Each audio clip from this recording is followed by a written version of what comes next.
All right, so you wanted the inside scoop on human resource management and organizational behavior. Buckle up. We're about to jump headfirst into a world where, well, let's just say it's where people and performance and maybe even a little bit of psychology all collide. That's right.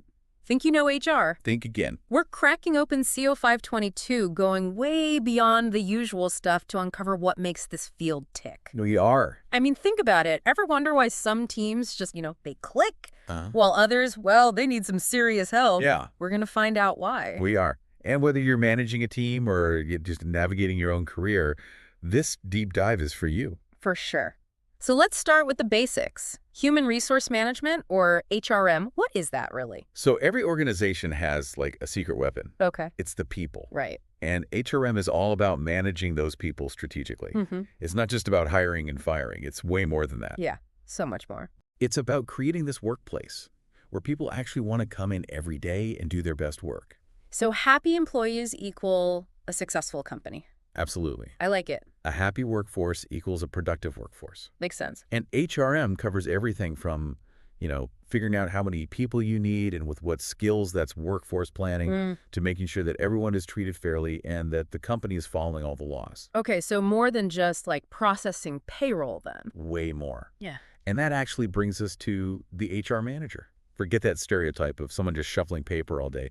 The ideal HR manager. Yeah. They are a master communicator, a strategic thinker, and like an ethical superhero, all in one. Ooh, I like that. Ethical superhero. Right. So they're the bridge between the employees and the higher-ups. So they're like the guardian of the company culture. Exactly. They make sure everyone feels heard, respected, all that. Makes sense. Now let's talk about that employee life cycle. Where does it all begin? It starts with job design, basically figuring out what needs to get done and how to divide up all the tasks.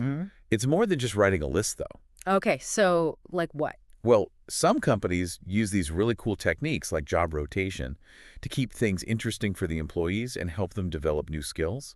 Wait, job rotation? Like you're telling me I could try marketing even though I'm in accounting? It's all about keeping things fresh. Sign me up. And after job design comes job analysis. That's where you really dig deep into what each job actually entails. So we're talking the skills, the responsibilities. Like a blueprint for finding the right candidate. Exactly. A job description and a job specification. Yeah. But before you even think about posting that job opening, you got to do some human resource planning. Human resource planning Or HRP. Yeah. It's like, gazing into a crystal ball. Yeah. You're trying to predict what skills your company's going to need in the future. Do you need to hire more people? Fewer. People with totally different skills. Wow, predicting the future of work. No pressure, right? It's a challenge, but it's also exciting. Then, once you have a good grasp of what the future holds, it's time for, the fun part. The fun part, huh? Recruitment. You're basically on a treasure hunt, digging through resumes, networking, scouring LinkedIn. It's like a talent competition. You could say that. Okay, so Yeah. you've got this pool of hopefully awesome candidates. How do you actually pick the winner? That's where the selection process comes in. We're talking, resumes, interviews, maybe even some skills assessments. Yeah, to separate the talkers from the doers. Exactly. Right. And it's also super important to consider company culture here. Oh, I've heard that's a deal breaker, even with the perfect resume. It's true. Because skills, you can teach those. But if someone's personality just clashes with the company's values, it's not going to work. Okay, so you found your star player. Found them. Now it's time for onboarding. Onboarding. So this is like you roll out the welcome mat. It's way more than just handing them a stack of paperwork and pointing to their desk. Got it. You want new hires to feel welcome and supported, like from day one. But the journey, it doesn't stop there. Okay. To keep those employees, engaged and performing at their best, training and development are key. Now, aren't those basically the same thing? Training and development. Good question. I mean, they sound similar. They are related, but there's a subtle difference. Okay. Training is like sharpening the tools someone already has. It's all about the skills they need to excel in their current role. Right. Development, that's about adding new tools to their toolbox. It's preparing them for future roles and challenges. Got it. So training is mastering your current job, and development is getting ready for that next step up the ladder. That's a great way to put it. And just like with any tool, you need to make sure it's actually working. You do. Evaluating the effectiveness of your training programs is crucial. Definitely. Did employees actually learn what they were supposed to? Uh-huh. Was it worth the time and the money? Good point. You don't want to invest in something that's not giving you a return. Exactly. Okay. Now, let's talk about something I think everyone is interested in. Right. Performance, compensation, and incentives. The good stuff. Is it all about the money, though? Money definitely matters, I mean, yeah. but it's not the whole picture. It's Yeah. really about, recognizing employees for their hard work and keeping them motivated. Makes sense. And it all starts with performance appraisal. Mm. It's a formal way to assess how someone's doing in their role. Things like, 360-degree feedback. 360-degree feedback. You get input from colleagues, supervisors, even the employee themselves. So you're getting feedback from every angle. Exactly. It helps paint a really clear picture of their performance. Yeah. And based on that appraisal, you can determine compensation. Right. And compensation isn't just about salary. It's about benefits, perks, the whole package. Think health insurance, retirement plans, paid time off, even gym memberships or company discounts. So we're not just talking about a paycheck, but the whole deal. Exactly. Then you have incentives like little bonuses Yeah. to keep employees engaged and excited. This could be, commissions on sales, profit-sharing programs. So their success becomes a company's success. Exactly. It's all about aligning those interests. Well, I like it. Win-win. Now, are you ready to shift gears a bit I am. and dive into the world of organizational behavior? Let's do it. Okay, so we talked about HRM, Yeah. but now I'm really curious about this whole organizational behavior thing. Right? What does that even, what is that? Well, you can think of organizational behavior, or OB for short, as the human side of business. Okay. It's all about understanding how people act in groups and how that impacts the whole organization. So it's not just about individual, quirks, Right. but about how those quirks, interact and kind of create this whole other dynamic. You got it. And OB gives us this framework to analyze all those dynamics. It's essential for managers, team leaders, anybody who works with others. Yeah. It helps us create a more positive and productive work environment, which benefits everyone, right? For sure, for sure. Yeah. But where do you even begin to study something as, complex as human behavior? Well, OB breaks it down into 3 levels: individual, group, and organizational. Oh. It's like zooming in and out with a camera lens. Mm-hmm. First, you look at individual behaviors like personality and motivation and how people perceive the world around them. Okay. Then you zoom out and see how those individuals interact in groups and teams. Right. Then you pull back even further to see how all those groups and all those interactions create the overall culture of the organization. Okay, yeah, I like that analogy. It definitely makes the whole thing seem a little less daunting. But for a second, let's zoom back in on that individual level. Right. What are some key factors that kind of influence how somebody behaves at work? 3 big ones are perception, personality, Yeah. and the motivation. Perception is all about how we interpret the world around us. But the thing is, our perceptions are often shaped by our past experiences and biases. Oh, okay. And that can lead to some interesting outcomes in the workplace. Interesting. Sometimes. Can I give you an example? Yeah, please. Imagine your manager reviewing resumes. You might unconsciously favor candidates who went to, say, the same university as you. Oh, yeah. That's bias creeping in. Or you might misinterpret an employee's quiet nature as disengagement when really they're just a deep thinker. Wow, that's really eye-opening. Right. Yeah, I'm going to try to keep that in mind next time I'm reviewing applications or Oh, something. I see. So how does personality play into all of this? Personality is like our own unique cocktail of characteristics. Okay. It's what makes us us. I love that. It influences how we think, how we feel, how we act. Uh-huh. There's this model called the Big 5 personality theory, Okay. which looks at, 5 key dimensions of personality: openness to experience, conscientiousness, extroversion, agreeableness, and neuroticism. Understanding where you and your colleagues fall on these spectrums can be incredibly helpful. So if I know that my colleague is super introverted, Right. I probably shouldn't force them to be the life of the party at the office holiday party. Exactly. Right. Yeah. Understanding those differences Mhm. lets you kind of tailor your communication and leadership style to get the best out of each person. That makes sense. Now, what about motivation? What makes people, tick? Well, motivation is a fascinating topic. Uh-huh. There are tons of theories about it. Really? Like what kind of theories? Well, one of the classic ones is Maslow's hierarchy of needs. Okay, yeah. You've probably seen that pyramid that shows all of our needs building on top of each other. Yeah, yeah. So like at the bottom, you have those basic survival needs like food and shelter. Right? And as you move up, you get to things like social belonging, esteem, and at the very top, self-actualization. So you're saying, like, before I can even worry about achieving my full potential at work, I got to make sure my basic needs are met. Exactly.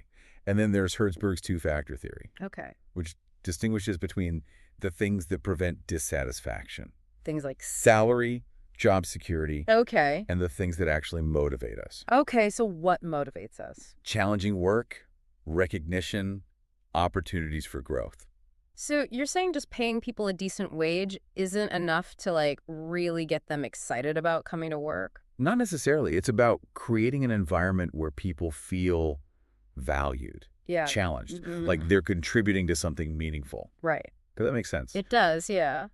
Are there any other motivation theories that we should, like, be aware of? Definitely. Okay. There's McGregor's theory X and theory Y, X and Y. which look at different assumptions about, human nature. Okay. So theory X managers, Mm. they believe that people are inherently lazy and they need to be closely supervised. Theory Y, managers believe that people are naturally motivated Uh-huh. and they want to do good work. So it's all about how you, like, view your employees. Yeah. Whether you see them as, like, cogs in a machine Right. or individuals with, like, Yeah, potential. exactly. And then you have equity theory Okay. and expectancy theory. Uh-huh. Equity theory says that we compare our efforts and rewards to those of other people. And we feel demotivated if we think things are unfair. Well, yeah. Mm. Expectancy theory suggests that our motivation depends on how much we value a reward and how likely we think we are to actually achieve it. So if I believe that my hard work will be, like, recognized and rewarded, I'm more likely to go that extra mile. Exactly. Understanding all these different theories of motivation, it helps us create this workplace where people are engaged and productive Uh-huh. and, excited to come to work each day. It all comes back to that, right? Yeah. Recognizing those unique needs and aspirations of your team. Okay, I'm with you. Now, are you ready to explore the dynamics of groups and teams? Absolutely. I've always been so fascinated by how some teams just, like, click, Uh-huh. while others just constantly clash. What's the secret there? Well, first, let's just define our terms. Okay. A group, it's just a collection of individuals. Hmm. But a team, Yeah. that's a group that works interdependently towards a common goal Uh-huh. with clearly defined roles and responsibilities. So a team is like a well-oiled machine Yeah, where all the parts work together smoothly. exactly. And most teams go through this really predictable set of stages: forming, storming, norming, performing, and adjourning. Tell me more about those. Like, what happens in each one? In the forming stage, everyone's a little bit hesitant, right? Yeah. They're just getting to know each other, figuring out their roles. Right. Then comes the storming stage. This one can be a bit bumpy. Okay. Conflict emerges as people kind of assert their ideas and personalities. So a little conflict is good, actually. It's the part of the process. Absolutely. It's how teams learn to work through disagreements and build that trust. If all goes well, they move into the norming stage, where they kind of establish those ground rules, Right. those communication patterns, Yeah. and a sense of, shared identity. Okay. Yeah. And then, hopefully, if everything's working well, they reach that performing stage where they're really hitting their stride, achieving their goals, and, hopefully having some fun in the process. Okay. Finally, there's the adjourning stage where the team kind of wraps up its work and disbands. So it's like the life cycle of a butterfly. I love that. You start with the awkward caterpillar, and then you end up with this, like, beautiful, productive butterfly. That's a great analogy. Yeah. And speaking of high-performing teams, we can't ignore the role of leadership. So what makes a great leader? Is it something you're born with, or can you learn it? That's a great question. I've always wondered about that, Uh-huh. Are great leaders, like, born or made? That's a question that people have been debating for centuries. yeah. Early theories focused on traits. Okay. The idea that great leaders just have these certain inherent qualities like charisma or decisiveness. So you're either born a leader or you're not. Well, the trait theory is maybe a little too simple. Yeah, probably. It doesn't account for the fact that people can develop and refine their leadership skills over time. Okay. And that's where those behavioral theories come in. Right. Those focus on what leaders actually do Right. rather than on who they are. Yeah. So we're looking at leadership styles like, task-oriented versus people-oriented leadership. So some leaders are all about like getting things done while others are more focused on like building relationships and supporting their team. Exactly. And then there are the contingency theories, which suggest that the best leadership style, well, it depends on the situation. Right. So like in a crisis, you might need a more um, directive leader, Right. while in a stable environment, a more collaborative approach might be better. Exactly. It's like having different tools in your leadership toolbox Yep. and knowing which one to use at what time. And in today's world, everything's changing so fast. Exactly. So are we seeing any like new leadership approaches emerge? Yeah, definitely. exciting. So we have things like transformational leadership Okay. and adaptive leadership. Transformational leaders, they really inspire and motivate their followers to achieve this shared vision. Okay. Adaptive leaders, they help their teams navigate complexity and uncertainty. So leadership really is constantly evolving. It is. It's not just about barking orders anymore. Right. It's about inspiring, Mm, motivating, yeah, and adapting to, all this crazy change. exactly. But even the best leaders can't completely avoid conflict. True. It's just this natural part of human interaction, For sure. Especially in the workplace. especially in the workplace. But is it always a bad thing? That's a good question. Is conflict always bad? Not necessarily. Conflict can actually be constructive if it's managed well. We call that functional conflict. It's when disagreements lead to, healthy debate, new ideas, better solutions. Okay, so that's the good kind. Right. But when it gets personal and destructive and it gets in the way of productivity, Yeah. that's dysfunctional conflict. That needs to be addressed. So how do you even tell the difference? And how do you deal with the bad kind of conflict? Well, dysfunctional conflict, it often stems from things like poor communication, personality clashes, or maybe even competition for resources. Right. And the key is to address the root cause of the conflict, Okay. not just the symptoms. So what would that look like? It might involve like clarifying roles and responsibilities, maybe improving communication channels, or even, providing training on conflict resolution skills. Okay. Techniques like negotiation and mediation can also be really helpful in helping people find a solution that works for everyone. So it's about turning conflict into an opportunity for growth, right? Exactly. And understanding. Yeah. Rather than just letting it tear the team apart. Makes sense. And finally, let's talk about something that's often overlooked, but it's incredibly important. Okay. Organizational culture. I've heard that term a lot, but I'm not sure I fully get it. Okay, so think of organizational culture as the personality of a company. Okay. It's all those shared values and beliefs and behaviors that shape how people interact and how they get things done. It's like this unwritten rule book that dictates everything from, the dress code to how decisions are made. So it's kind of like the overall vibe of the place. Yes. Some companies are super buttoned up and formal, while others are more laid back and casual. You got it.